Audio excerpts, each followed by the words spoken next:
Hello everyone, welcome to Sanjay Suman classes. आज हम लोग देखेंगे how to crack Jharkhand BEd 2023। तो ये ऑर्गेनाइजेशन नेम या इंस्टीट्यूट नेम इसमें हो गया all universities of Jharkhand. Jharkhand state में जितना भी प्राइवेट इंस्टीट्यूट या फिर जो है प्राइवेट यूनिवर्सिटी या फिर जो है गवर्नमेंट यूनिवर्सिटी या फिर सेमी गवर्नमेंट इंस्टीट्यूट है, उसके अंतर्गत जितना भी बीएड का सीट उपलब्ध है तो उसके लिए जो है कंबाइंड एंट्रेंस एग्ज़ाम के द्वारा इस एग्ज़ाम के द्वारा भरा जाना है। तो सेशन जो है 2023 से 2025 सेशन के लिए यह एग्ज़ाम होगा। अप्लाइंग डेट इसके लिए जो है 10 फरवरी 2023 से 10 मार्च 2023 तक इसमें अप्लाई कर सकते हैं। इसका एग्ज़ाम जो है 23 अप्रैल 2023 को आपका इसका एग्ज़ाम कंडक्ट किया जाएगा। रिजर्वेशन इसमें जो है 85% seat for students who have pass from Jharkhand state university. तो इसमें जो है 85% सीट जो है वैसे स्टूडेंट के लिए रिजर्व है जो कि झारखंड स्थित कोई भी यूनिवर्सिटी से ग्रेजुएशन या पोस्ट ग्रेजुएशन पास किए हों, और 50% ओपन फॉर ऑल अदर्स, और 50% सीट जो है कोई भी स्टेट के लिए उपलब्ध है। एलिजिबिलिटी इसके लिए जो है मिनिमम आपका 50% marks either in bachelors degree और मास्टर्स डिग्री, 50% मार्क्स आपका बैचलर स्नातक स्तर पर या स्नातक स्तर पर आपका होना चाहिए इन साइंस या फिर सोशल साइंस या ह्यूमैनिटीज या फिर कॉमर्स या फिर जो है बैचलर्स डिग्री इन इंजीनियरिंग और technology with specialisation in science और एंड मैथमेटिक्स। तो वैसे स्टूडेंट के लिए भी इस कोर्स में बीएड में एडमिशन ले सकते हैं जो कि बैचलर्स डिग्री इन इंजीनियरिंग किए हैं, बीटेक या बीई या फिर बीटेक किए हुए हैं, लेकिन उनका स्पेशलाइजेशन जो है साइंस और मैथमेटिक्स में उनका स्पेशलाइजेशन होना चाहिए। और फिर जो है इसमें डिफरेंट सब्जेक्ट ग्रुप आपको उसमें दिया रहेगा, उसमें आपको एक ग्रुप सेलेक्ट करना, select only one subject from subject group, जो कि आपका जो है 200 नंबर मार्क्स का आपका स्टडी आपका जो है अध्ययन किया हुआ होना चाहिए बैचलर्स लेवल पर या फिर मास्टर्स लेवल पर, और उसमें जो है आपको कम से कम 50% मार्क्स आपको आना चाहिए, 50% मार्क्स से आपको पास हुआ होना चाहिए उसमें। तो ये कंडीशन है। और अपीयरिंग कैंडिडेट्स में ऑल्सो अप्लाई। तो इस बार जो है बैचलर्स डिग्री ग्रेजुएशन में जो भी अपीयर हो रहे हैं तो वो भी इसमें अप्लाई कर सकते हैं। एग्ज़ाम पैटर्न इसके लिए जो है आपको एग्ज़ाम पैटर्न जो है इसमें 4 सब्जेक्ट से आपको इसमें क्वेश्चन पूछा जाएगा। पहला जो है इसमें लैंग्वेज प्रोफिशिएंसी टेस्ट होगा, इसमें जो है आपको हिंदी और इंग्लिश दोनों से 15-15 क्वेश्चन जो है, तो ये हो गया 30 क्वेश्चन 30 मार्क्स का हो गया। तो हिंदी में इसमें आपको 15 क्वेश्चंस हो गया और इंग्लिश में आपको 15 क्वेश्चंस हो गया, दोनों मिलाकर के 30 क्वेश्चंस रहेगा लैंग्वेज प्रोफिशिएंसी टेस्ट में। दूसरा आपका रहेगा टीचिंग एप्टीट्यूड टेस्ट। तो टीचिंग एप्टीट्यूड टेस्ट जो है 40 मार्क्स का, 40 क्वेश्चंस 40 मार्क्स का रहेगा।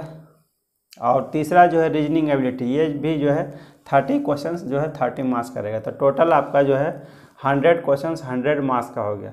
तो इसमें देखते हैं तो सबसे ज़्यादा मैक्सिमम मार्क्स आपका जो है टीचिंग एप्टीट्यूड सेक्शन से आपका आ रहा है, तो इसमें आपको विशेष इसमें फोकस करने का ज़रूरत है। तो 40 क्वेश्चंस आपका अकेले इससे आपका कवर हो रहा है।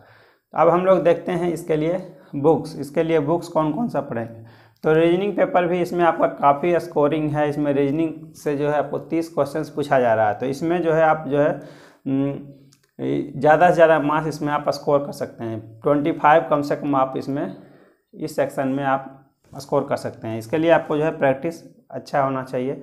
तो रीजनिंग के लिए आपको जो है इसमें वर्बल और नॉन वर्बल दोनों प्रकार का इसमें रीजनिंग आपको इसमें पूछा जाएगा। तो रीजनिंग के लिए आप एक बुक पढ़ लेंगे, इसमें रीजनिंग 360 बाय उपकार पब्लिकेशन, या फिर दूसरा बुक पढ़ सकते हैं एक comprehensive approach to verbal and non verbal reasoning, RS Agarwal, ये भी अच्छी बुक है। ये दोनों में से कोई एक बुक आप पढ़ लेंगे तो इतना आपका जो है कवर हो जाएगा। तो ये क्योंकि ग्रेजुएट लेवल का आपका इसमें एग्ज़ाम होता है, तो रीजनिंग का जो है प्रैक्टिस आप कर सकते हैं स्टाफ सिलेक्शन कमीशन के द्वारा आयोजित SSC CGL combined graduate level का जो है आप सिर्फ उसका रीजनिंग सेक्शन आप बना सकते हैं। तो उससे आपको जो है इसमें आपको बेनिफिट मिलेगा। दूसरा आपका सेक्शन आता है teaching aptitude section. Teaching aptitude section ये काफ़ी इंपॉर्टेंट है, इससे आपका जो है 40 मार्क्स आपका इसमें कवर हो रहा है। तो इसके लिए भी जो है आप एरिहेंट या उपकार पब्लिकेशन कोई भी एक बुक इसमें बना लेंगे तो इसके लिए इतना आपके लिए काफ़ी है, कोई भी एक बुक पढ़ लेंगे। और इंग्लिश सेक्शन में आपको जो है 15 क्वेश्चंस पूछा जाएगा। तो 15 क्वेश्चंस में आपका जो है ग्रामर से रिलेटेड सवाल ज़्यादा रहता है, फिर कॉमन ईरर से रिलेटेड, फिर हो गया आपका वोकेबलरी हो गया, एंटोनिम, सिनोनिम, इस तरह से फ्रेज हो गया, इस तरह से आपको क्वेश्चन पूछा जाता है। तो एक practical guide to English grammar 12th level का कोई भी आप जो है एक इंग्लिश ग्रामर का बुक आप पढ़ लेंगे तो उतना आपके लिए काफ़ी है। उसके बाद जो है आप प्रैक्टिस कर सकते हैं correct your common error in English. इस बुक पर जो है आप ग्रामेटिकल ईरर या फिर कॉमन ईरर से रिलेटेड सवाल पर आप जो है अच्छी तरह से इस पर प्रैक्टिस कर सकते हैं। तो ये 2 बुक उतना आपके लिए काफ़ी है। और हिंदी के लिए जो है आधुनिक हिंदी व्याकरण और रचना ये बुक पढ़ सकते हैं, या फिर जो है 12th और स्टैंडर्ड लेवल का कोई भी आप जो है हिंदी ग्रामर का बुक आप इसमें पढ़ सकते हैं। अब हम लोग देखते हैं इसके लिए हम लोग देखते हैं स्ट्रेटजी हम लोग किस तरह से बनाएंगे, किस तरह से हम लोग तैयारी करेंगे ताकि जो है इसमें ज़्यादा से ज़्यादा मार्क्स स्कोर कर सकें। तो किसी भी एग्ज़ाम के लिए जो है स्ट्रेटजी काफ़ी मायने रखता है। आप कैसा स्ट्रेटजी बनाते हैं उसी पर आपका जो है सक्सेस रेट निर्भर करता है। किसी भी एग्ज़ाम का जो है स्ट्रेटजी ही उसका बैकबोन होता है।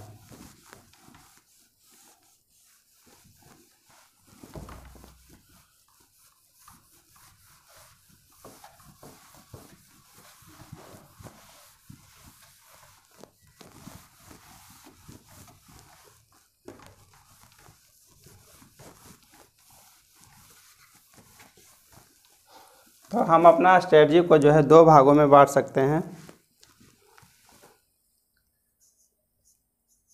50% टाइम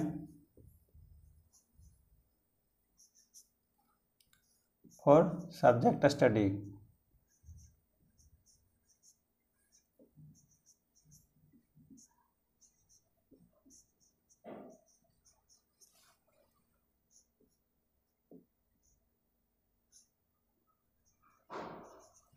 और 50% टाइम फॉर सब्जेक्ट स्टडी और 50% टाइम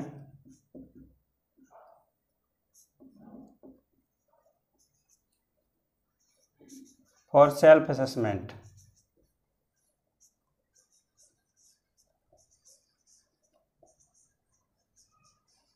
तो हम लोग अपना स्ट्रेटजी को जो है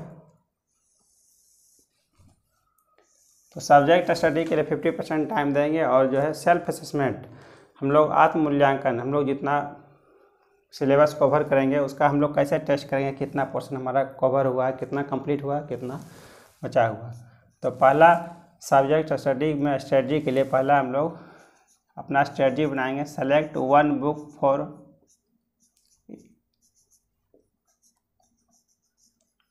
for each subject.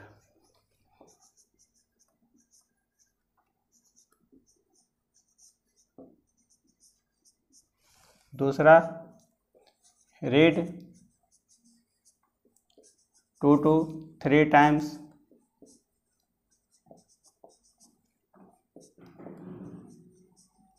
Same book. तीसरा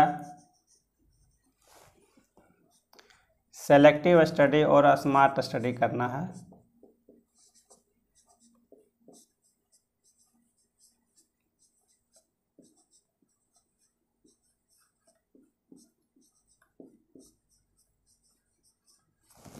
तो सभी पेपर के लिए आप जो है एक एक बुक सेलेक्ट करने का प्रयास करें। इसमें जो भी आपको बेस्ट बुक लगे, जो भी आपको समझने में आसानी लगे, वो आप एक बुक सेलेक्ट करें। दूसरा read 2 to 3 times same book. एक ही बुक को जो है कम से कम आप जो है 2 बार आप इसको अवश्य पढ़ने का प्रयास करें। 3 बार पढ़ने का टाइम तो आपको नहीं मिलेगा। उसमें कॉम्पिटिटिव एग्ज़ाम का जो है टाइम जो है इसका टाइम लिमिट में अंदर इसका एग्ज़ाम हो जाता है, तो उतना तो टाइम नहीं मिल पाएगा, लेकिन कम से कम जो है 2 बार इसको आप अवश्य पढ़ने का प्रयास करें। तो कोई भी चीज़ पढ़ेंगे आपको जो है लॉन्ग टर्म मेमोरी में चला जाएगा। तीसरा आपको जो है सेलेक्टिव स्टडी करना है, उसी को हम लोग स्मार्ट स्टडी कहते हैं। जितना आपका सिलेबस में दिया गया है उसी के अनुसार आपको सेलेक्टिव स्टडी करना है। अब ये पार्ट हमारा कवर हो गया, सब्जेक्ट स्टडी पार्ट। तब हम लोग देखेंगे हम लोग अपना सेल्फ असेसमेंट कैसे करेंगे, अपना आत्ममूल्यांकन कैसे करेंगे। तो उसके लिए हम लोग मॉक टेस्ट देंगे। तो प्रीवियस ईयर का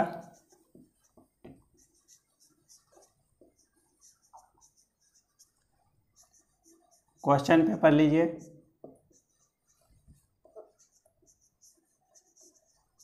या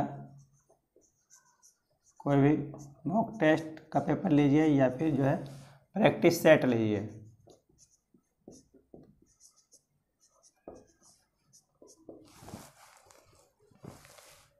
दूसरा इसमें जो है और डेली एक मॉक टेस्ट दीजिए, daily 1 mock test.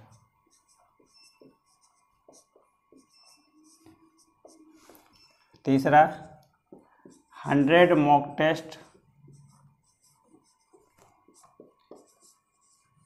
Before the exam, exam से पहले तक 100 मॉक टेस्ट कंप्लीट कीजिए। 100 mock test before the exam, इतना मॉक टेस्ट कंप्लीट कीजिए। तो इससे आपको क्या बेनिफिट मिलेगा? पहला, आपका जो है सवाल बनाने का स्पीड जो है इसमें बढ़ जाएगा, कम समय में आप ज़्यादा से ज़्यादा सवाल को बना सकते हैं। दूसरा, एक्यूरेसी, आपका जो है एक्यूरेसी, ज़्यादा से ज़्यादा सवाल, आपका एक ही तरह के सवाल को बार बार आप हल करेंगे तो आपका जो है एक्यूरेसी बढ़ते जाएगा, एक्यूरेसी लेवल आपका बढ़ेगा। तीसरा, टाइम मैनेजमेंट, घर में ही जो है आप एग्ज़ाम जैसा माहौल बना करके आप प्रैक्टिस करेंगे तो जो है आपका टाइम मैनेजमेंट में सुधार आएगा। आपका ऐसा स्थिति नहीं होगा कि जो है आपका एग्ज़ाम में जो है क्वेश्चन बचा हुआ रह जाएगा और टाइम समाप्त हो गया, तो ऐसा स्थिति नहीं आएगा। तो ऐसा स्थिति से बचने के लिए आपका जो है इतना आपको मॉक टेस्ट देना पड़ेगा, तो आपका जो है स्पीड आपका बढ़ जाएगा। दूसरा जो है आपका एक्यूरेसी बढ़ जाएगा और तीसरा जो है आपका टाइम मैनेजमेंट में काफ़ी इसमें आपका सुधार होगा। तो इसमें जो है आप 80% मार्क्स जो है स्कोर करते हैं, 80% मार्क्स, तो आपका इसमें आसानी से इसमें सिलेक्शन हो जाएगा। तो इस तरह से आप तैयारी करेंगे तो आपका सिलेक्शन हो जाएगा। Thank you for watching.